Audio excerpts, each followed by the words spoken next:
ठरलं तर मग मालिकेत कोर्टाने दिलेल्या निर्णयानुसार साक्षी शिकरेला जन्मठेपची शिक्षा सुनावण्यात आली आहे.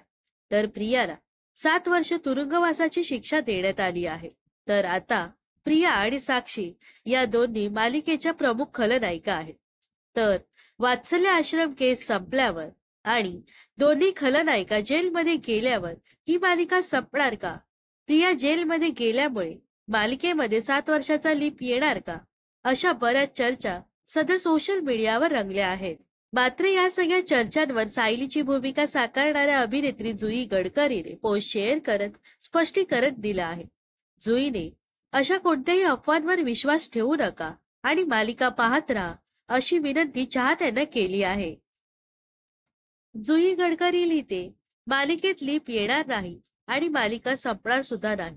त्यामुळे युट्यूबवरून कृपया अशी खोटी बातमी पसरवू नका. सोशल मीडिया पेजला सुद्धा हीच विनंती आहे. अशा अफवा पसरू नका. मालिका सुरूच राहील. आणि आता प्रेक्षकांसमोर हळूहळू एक एक गोष्ट उलगडत जाणार आहे. अजून बऱ्याच गोष्टींचा खुलासा होणं बाकी आहे.